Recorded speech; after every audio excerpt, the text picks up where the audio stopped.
بسم الله الرحمن الرحیم.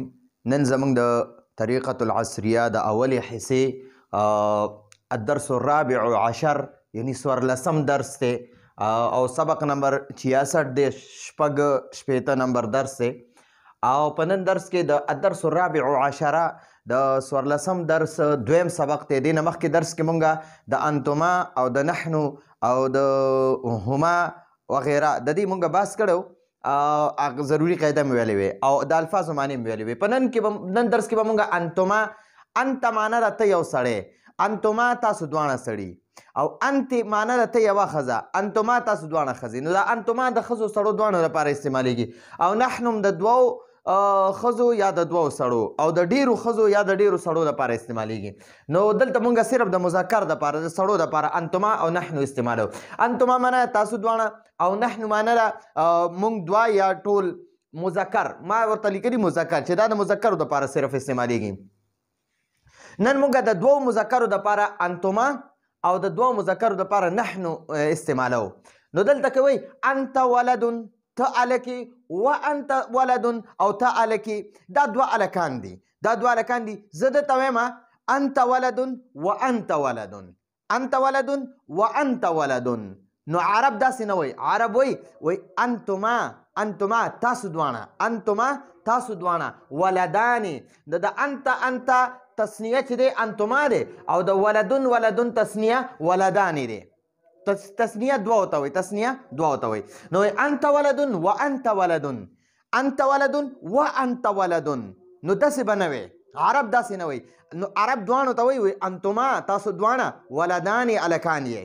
ٹھیک شوه. اوس دقه شانتې دی انت طالبن و انت طالبن، تم طالبي، ته طالبي او ته طالبي.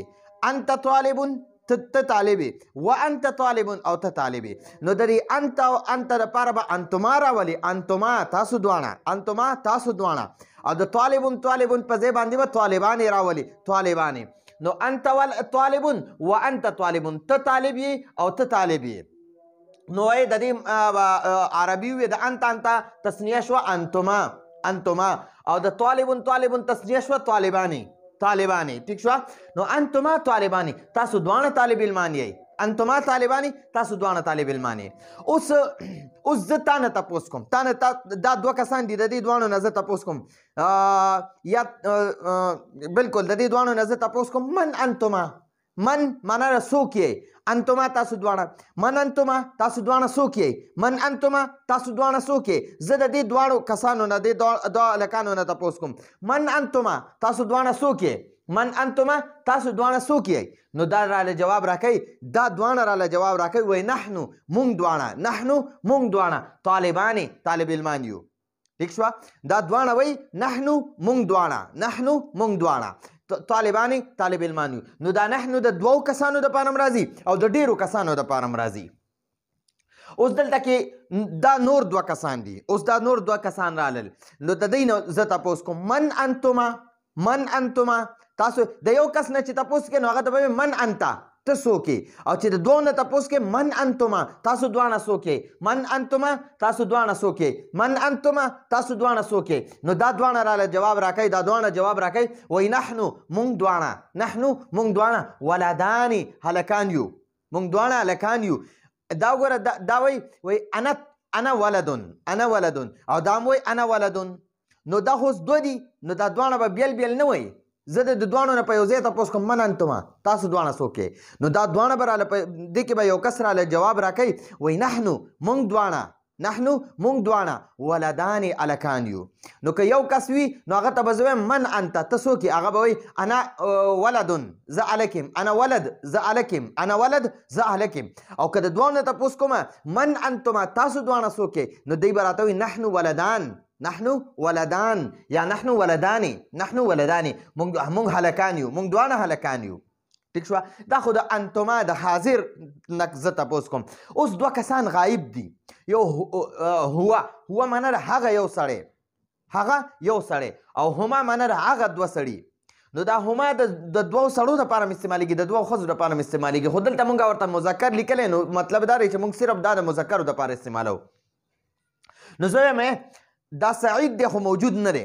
سعید طالب، سعید نه عابد عابد طالب عابد طالب دا عابد دی خو طالب دی موجود نه دی خو زه د هغه باره کې خبره کوم عابد طالب و سعید طالب عابد او سعید دواړه طالب علمان دي خو دلته موجود نه دي ټیک شو موږ د هغوی تذکره کوو خو دلته موجود نه دي نو عابد طالب و سعید طالب عابد هم طالب علم دی او سعید هم طالب علم دی نو د دې دواړو دپاره به بیا وې د عابد او حامد د عابد او د سعید په باره کې به بیا دې دواړو دپاره به وې عابد او سعید دپاره هما استعمال کا هما معنی هغه دواړه او د طالب تسنیه چې ده طالبانی طالب علمان دي هما هغه دواړه څوک دا هغه څوک یادوي عابد او سعید یادوي نو هما طالبانی هغه دواړه طالب علمان دي هما طالبانی هغه دواړه طالب علمان دي اوس دلته کې یو حامد دی او یو سالم دی نو حامد ولد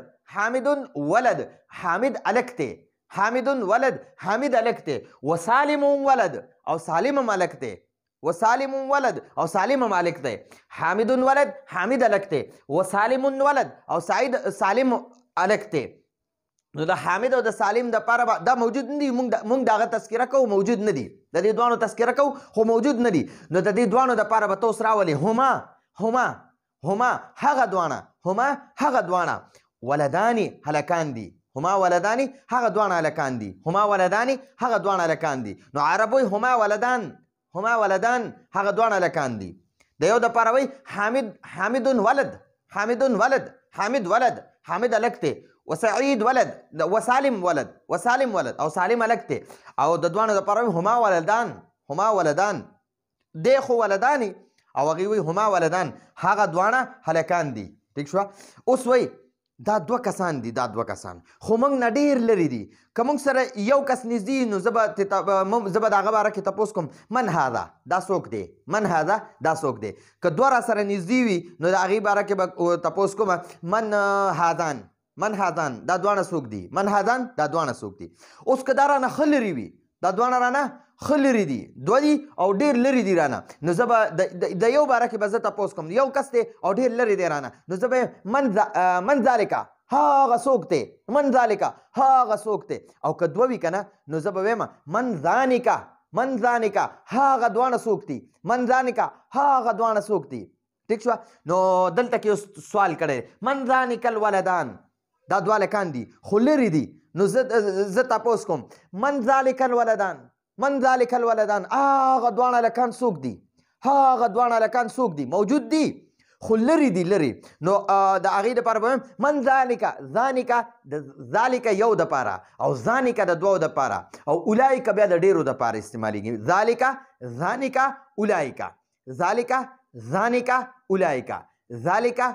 ذالکه اولایکه ټیک شوه نو زه اوس د دوو باره کې تپوس کوم زه من ذالک الولدان هغه دوانه هلکان څوک دي نو جواب راله راکوي وایي هغه دوانه طالبان طالب علمان دي ذانک طالبان هغه دوانه طالب علمان دي هغه دوانه طالب علمان دي که یو وي نو هغه به وایي ذالک طالب هغه طالب علم دی او که دوه وي نو ذانک طالبان ذانک طالبانی هغه دوانه طالب علمان دي اوس دوه سړي دي او لرې دي نو زه د دې دوانو سړو باره کې تپوس کوم من ذانک الرجلان رجل یو سړي ته وایي رجلان دوه ته وایي او ذالک د یو کس دپاره اشاره ده د لرې او ذانک د دوو دپاره نو زه تپوس کوم من ذانک الرجلان هغه دوه سړي څوک دي لرې دي رانه من ذانک الرجلان هغه دوه سړي څوک دي نو جواب را لګه کوي وایي ذانک هغه دوانه محمود و حامد یو محمود دی یو حامد دی ذانک محمود و حامد هغه محمود او حامد دي نو دا زموږ سره درې قسمه خبرې رالی یو پکې راله را سره د انتما او د نحنو تذکره راله انتما معنا تاسو دواړه او نحنو معنا ده مونږ دواړه یا مونږ ټول د دې دواړه معنی به کې ښه د هو معنا ده هغه یو سړی غایب دی موجود نه دی هغه یو سړی او هما معنا ده هغه دواړه هغه دواړه سړي او ذالک معنا د هغه یو سړی هغه موجود دی ښکاري راته موږ سره نږدې نه دی لرې دی خو ښکاري راته نو د هغه دپاره به د یو دپاره به ذالک استعمالې ذالک او د دوه کسان دي د دوه کسان لرې دي نو د هغې دپاره به وې ذانک او د دوو نه چې زیات وي نو د هغې دپاره دي اولئک معنا د هغه ټول ټیک شوه نو د یو کس دپاره ذالک د دوو دپاره ذانک او د ډیرو دپاره اولئک ټیک شوه نو دا زموږ سره دې ته اسم اشاره بعید وی یو اسم اشاره قریب ده هذانی هؤلاء او هذا معنا د دا یو سړی هذانی معنا د دا دوه سړي هؤلاء معنا دا ټول سړي او اولئک نه ذالک معنا د هغه یو سړی هذا معنا د دا یو سړی او اولئک ذالک معنا د هغه یو سړی او ذانک معنا د هغه دوه سړي او اولئک معنا د هغه ټول سړي اولئک ټیک شوه نو دا زموږ سره اسماء اشاراتو باره کې باس راغی او دې ته د هوا هما هم دې ته ضمایر وی انت انتما انتم نحنو دې ته ضمیرونه وی او دا ذانک اولئک هذا هذانی هؤلاء دې ته اسم اشاره وی ټیک شوه نو دا ذانک اولئک دا اسم اشاره بعید د بعید معنا د لرې دپاره لرې چې وي او اشاره ورته کوي نو هغه دپاره ذانک اولئک استعمالیږي دا مذکرو دپاره سړو دپاره او چې کله لرې نږدې وي او سړي وي نو هغې دپاره هذا هذانی هؤلاء ټیک شوه او چې لرې وي رانه نو د یو دپاره ذالک او د دوو دپاره ذانک او د ډیرو دپاره اولئک دا صرف د سړو دی انشاءالله په بل درس کې به بیا مونږ د مؤنث باس کوو نو دا زموږ سره نن د الدرس الرابع عشر دویم سبق او راتلونکي درس پر اجازت غواړو هذا هو المرام والله اعلم بحقیقة الكلام